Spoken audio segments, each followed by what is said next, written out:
বিপুল ভোটের ব্যবধানে বিজয়ী হয়েছেন। ওনার বিজয়কে ছিনিয়ে নেওয়া হয়েছে। বিভিন্ন জায়গা থেকে চাপ আসবে, এটা স্বাভাবিক। নাগরিক সুবিধা পাচ্ছে না, উন্নয়ন স্থবির হয়ে পড়ে আছে, তাদেরকে বাদ দিয়ে পছন্দের ব্যক্তিদেরকে ঘোষণা করেছে।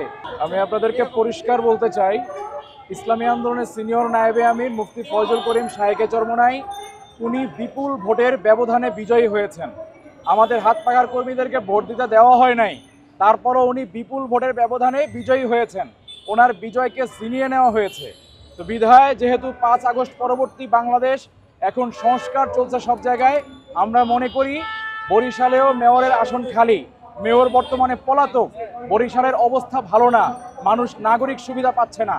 তো সেই জায়গায় যিনি নির্বাচিত হয়েছিলেন, জনগণ যাকে নির্বাচিত করেছিলেন, তাকে নির্বাচিত করে সরকারিভাবে গেজেট প্রকাশ করতে হবে, এটা আমরা মনে করি।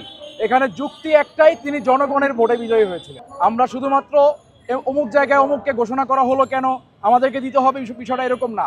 আমরা শুরু থেকেই বলে আসছি যে আমরা জনগণের ভোটে বিজয়ী হয়েছেন শাহেকে চরমোনাই। সুতরাং এটাই হচ্ছে সবচেয়ে বড় যুক্তি।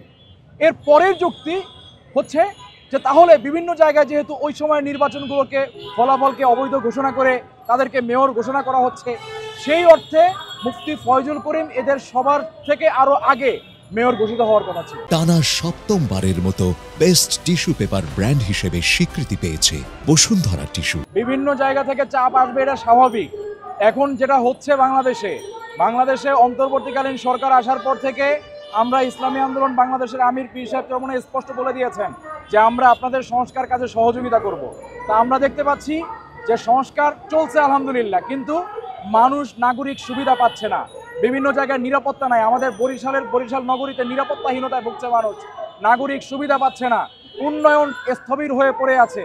তো আমরা চাই যে সিটি কর্পোরেশনের কাজগুলো সুষ্ঠুভাবে সুন্দরভাবে হওয়ার জন্য যতগুলো সিটি কর্পোরেশন আছে সবগুলো জায়গাতেই মেয়র বসিয়ে যারা কাছাকাছি ছিল কিংবা যাদেরকে জনগণ ভোট দিয়েছিল, যাদেরকে জনগণ ভোট দিয়ে বিজয়ী করেছে, কিন্তু ফ্যাসিবাদী আওয়ামী লীগ সরকার, শেখ হাসিনার খুনি শেখ হাসিনার সরকার তাদেরকে বাদ দিয়ে পছন্দের ব্যক্তিদেরকে ঘোষণা করেছে। এই প্রত্যেকটা জায়গায় জনতার মেয়রদেরকে নির্বাচিত করে গেজেট প্রকাশ করতে হবে। ধন্যবাদ।